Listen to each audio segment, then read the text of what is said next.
Hello, Delusion Dispeller back again to talk about some more borderline traits.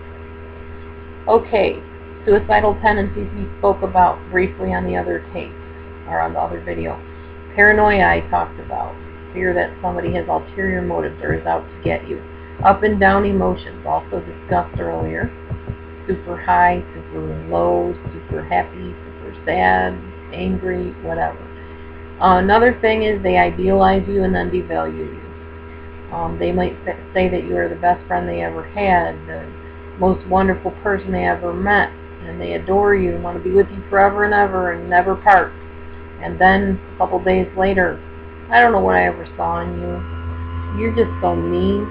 You're like the most grumpiest person I've ever met. I don't know why I bother spending time with you. You make me sad. You make me depressed. Whatever. Mean type of things they'll say because they're devaluing you. You know, well, you're not worth my time anyway, so I don't know why I even spend time with you.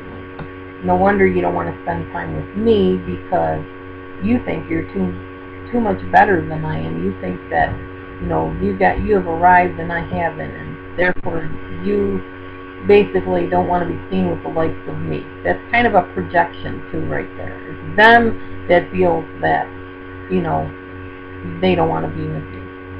Or that they don't want to be with you. Not that you don't want to be with them, and they're projecting it onto you. They're also very suspicious. Borderline has a pattern of unstable type of relationships.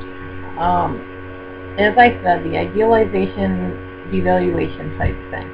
They have an identity disturbance, which means their self-image is not strong at all. Some of them don't even have a sense of self. They just feel like their self is based on how everybody else around them reacts to them. Impulsive behaviors, we talked about that. Spending money you don't have, sexual discrepancies, substance abuse, reckless driving, binging, purging, anorexia, self-harm, all of that type of thing. Reoccurrent suicide attempts and gestures, threats to themselves, and self-harm. Sometimes threats to other people as well. They can become homicidal. Sometimes that goes over into an even deeper type of situation, such as a psychosis or, what am I thinking of? Sociopathic, psychopathic type thing, which can be a comorbid type of diagnosis as well. Emotional instability in reaction to day-to-day events. Normal events that most people would just kind of go with the flow. Borderlines tend to be very, very sad, very angry, extremely anxious, sometimes have panic attacks. Usually this anxiety would last about a few hours and not more than several days, because their moods are up and down and all around. Chronic feelings of just being empty, like they describe themselves as like an empty hole or a gutter or a hollow tube. They just feel like there's nothing there, no substance, just emptiness and hollowness. They have very inappropriate anger episodes, have a lot of trouble with self-control and controlling that anger. They have stress-related paranoia and usually dissociate, like I said earlier. Kind of a disconnect.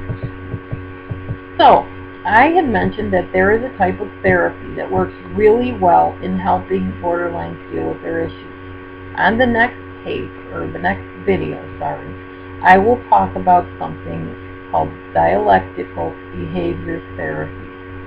And it's something that I'm very, very interested in, really want to get more information on. I keep reading about it, learning more about it. I think I would like to work with some people that have borderline tendencies, or I may have to work with somebody that does.